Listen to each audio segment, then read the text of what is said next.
your iMovie project, whether you're putting it into another editor such as WeVideo or you're just exporting it. First thing you want to make sure you have done is watch it, make sure it flows, make sure it looks good from start to finish, okay? Go up here. This is how you export. This is your up arrow. And once you go to your up arrow, click on export file. Now, it's very important that you name it so that you know what it is. Otherwise, you're going to have a million iMovie ones this year. So I'm just going to call this my name, practice from iMovie, okay? And then for the quality, you can leave it at 1080p. That's perfect. I wouldn't do anything higher than that because it's just going to lag down your computer. Quality, either medium or high is good. I'm just going to keep it with high resolution. Compression, I keep it at faster. Otherwise, you're going to have a really high quality file. When you go to next, this is an important screen because this is where you tell the computer where you want to save it. So it's really important that you save it in your folder on shared drive. That way you can access it later. So if you are at Google Drive, go into the shared drive, 401 files, digital media. No, don't go in final videos. I'm sorry. Go to footage, okay? Footage, because you're not done with it yet. This is still your footage. This is your footage that you're going to edit somewhere else. If you were absolutely done with it and everything was, completely finished, then you would drop it into the final videos appropriately. But, this still has more work to do. So I'm going to go into footage. I'm going to go into the student folders for semester 1. And this is a good safe place for you to drop your files. If you click on name, as long as you have it in list view like this, it's easier for you to scroll through and find yourself. So once you double click it and you're inside your folder and you have a name to save it as, go ahead and hit save. And then once you do that, you're going to see your status circle fill up over here. Depending on how long and how big your clips were, the circle might take a while to fill, okay? It's going to show your activity and your percentage when you click on it. And after you click on it, then, it's going to give you your estimate. You might have to check back on your estimate from time to time just to see how it goes. Once it is saved in there, okay, what's nice is, say you are at home and you want to edit this using WeVideo. When you're at home, you're obviously going to be editing through Google Chrome. So you would go into Google Chrome and then you would go to WeVideo.com. If you haven't bookmarked it yet, bookmark it. That way you have it for quick reference. If you're just using it for the first time this year, you're still getting used to WeVideo. But you're going to find it is similar, very similar to iMovie. But there are more things that you can do in WeVideo that are built in that iMovie can't do, and vice versa. That's why we're combining editors. Whenever you go to WeVideo, you just sign in with your school Google account. Now, I'm doing this while iMovie is running in the background. It's running as export, but I'm just showing you what it would look like later when you log in. Now, WeVideo has changed its infrastructure a little bit. They have this classroom setting on here. I have not set up classrooms for you guys. So when you go into WeVideo, it wants to, jump you into classroom. Just click on classic, okay, for now. If I change it later in the year, I'll let you guys know, but for now we're in classic. Now you look like you're in your classic editing screen, and if you go to projects over here, you're going to see all the projects you've created. You'll see your pre-test from this year if you did that as well. Now, since you're doing a new project, come over here to your blue plus sign, give it a name. I'm going to call this my 30-second CAHS intro. That's what I'm working on. You don't have to give it a description unless you really want to, but this is a personal project only you're working on, so click on personal, click on next. These are just clips that it's suggesting for you to add. You obviously don't have to. And then you would just click on create video, and then it's going to jump you into your editor where you'll have your preview screen. You'll have your library of clips. You'll have more things that you can insert and drag down. And like iMovie at the bottom here, you have your timeline editing space. Now, if you're at school editing or even if you're at home, this is how you would import your clips. You would click on import, the little cloud over here. Now, since you are going to be pulling from Google Drive, that's where you saved it to, you would come down here and click on import from social sites. It's going to work better this way than doing browse to select. I have found that browse to select gives me problems if for whatever reason it's not connecting to Google Drive, like that particular computer. This will guarantee it's going to import. So always do this. And then you just go to your pathway here. You go to shared drive, you go to 401 files. This is how I'm going to find out if my file is actually done. I don't know if it is or not because I haven't checked an iMovie, but I'm going to head into footage, And then the students semester 1 folders, and then this is, I don't think in any particular order until I click on name. Now it's a little neater. So I'm going to head into my folder. There's no documents there, so it is not done. I'm going to go up here to my green dot to make my Mac window smaller, and you can see the circle is still filling. So just be patient. Like I said, if you used, 4K or drone or GoPro files, it's going to be a lot bigger. It's going to take a lot of time to do, but we just gotta wait. Now, when it's done filling up over here, it's probably not gonna update in real time here, so I will have to close my window and then go back in as soon as that's done. Also, it might take a minute or two to sync as well, since you are syncing to the cloud. You're syncing, and it shows your syncing status up here. Anytime you see Google Drive and it's like kind of spinning a little bit or animating, you know that it's syncing. It's telling me right now that my upload is queued, so it's processing. Guys, that's how you check on your status pretty much. You can see over here. So if I go here, I guarantee it's not going to be there yet. But just give it a couple minutes, be patient. It will work. Okay, it shows my iMovie export was successful. It took a little bit of time to update there. Don't know if it updated to the cloud yet. Again, we'll check. Now, anyway, while we're waiting here, I'll show you the nice things that you can do in WeVideo that you cannot do in iMovie. This is why it's great to learn more than one editor. Is you have your built-in stock media audio. Don't just pick the first things that come up. They are lame. I would rather search for audio. Like I might type in, peaceful. I don't know. It's the first thing I thought of. It's Sunday morning when I'm recording this, and I'm like, okay, I want a peaceful day. But anyway, then this is how you can find some built-in audio. This might be a little bit lame and sound like a spa or something. I don't know. I might not want like that. I'm just going to type in music. See what comes up. And don't pick the first things that you see.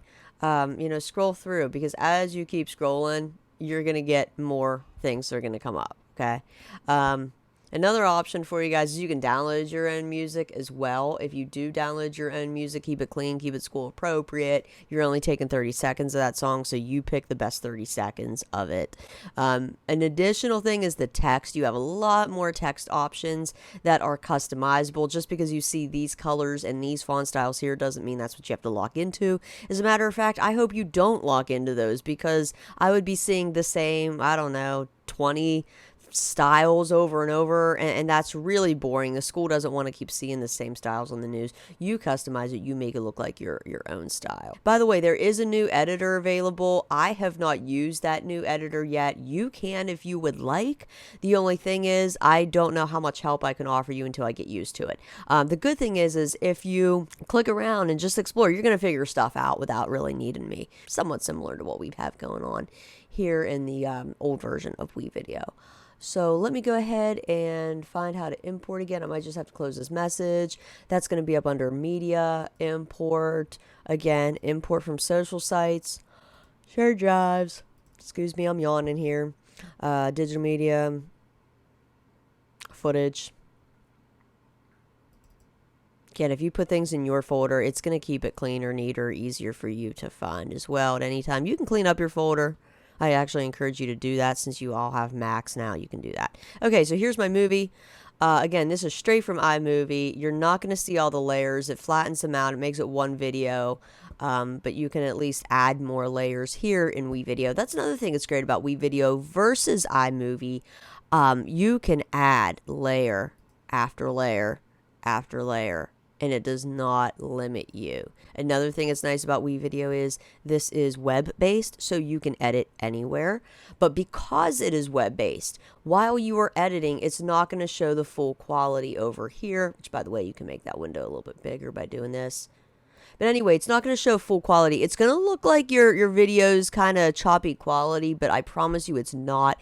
It's just compressing it in real time while you're editing so that it doesn't slow down your computer. When you export your video, which I need to put something in here, I'm just going to drop this. But when you export your video, obviously you're going to give it a name. Yeah, there's my finished intro with one picture.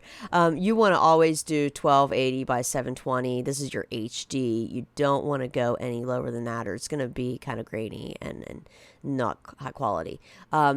But this is where you export, and it's going to sharpen everything up. So if you're ever concerned, like, hey, my video looks so crispy, it looks so good in iMovie, that's because iMovie, it's letting you view it at full quality while you're editing. Here, it compresses it. So now that I have imported this and it is there and ready to go, I'm going to drop it on one of my video layers, and you have your frame slider over here, which allows you to see more frames. You can still hit spacebar to play. Cutting is by using this and cutting up your clips just like you did in iMovie. I don't think Command B works though, like the break feature does in iMovie, but it definitely has your scissor tool here you can use. This is where you can go ahead and, you know, add your sound down in the layer below. You can do your text. It has more built-in text. I'll tell you what it also has is, I'm going to drag this up so you can see. If you want to go to videos, if you want to do built-in like backgrounds, so I'm going to type in colors, for example. Say you have an idea and you want to do something Falcon related. I'm going to put in blue color, see what comes up. I don't know. Maybe something like this for like an ending screen or something.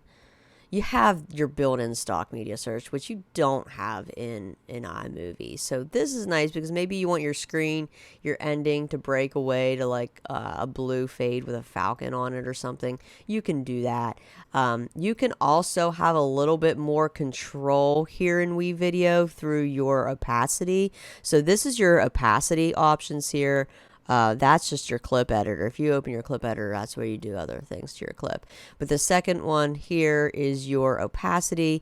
This is nice because as you add dots on your green line, you then can drag those dots around and you can do like more dramatic fades and everything. It really doesn't make sense what I'm doing right here, guys, but what you can see is that if you ever want to do a fade where like maybe your video goes down and then it comes back up, you have more control because you can change your levels of opacity. Likewise, you can do the same thing with your sound. Let me just drop in random sound here. This is the first thing I saw. I am not going to stick with the first thing I saw. Don't stick with the first thing you see, guys. It's lame. You don't want to be lame like that. Anyway, it will not let you put your audio in a video layer. As you can see, it's red. It won't let me.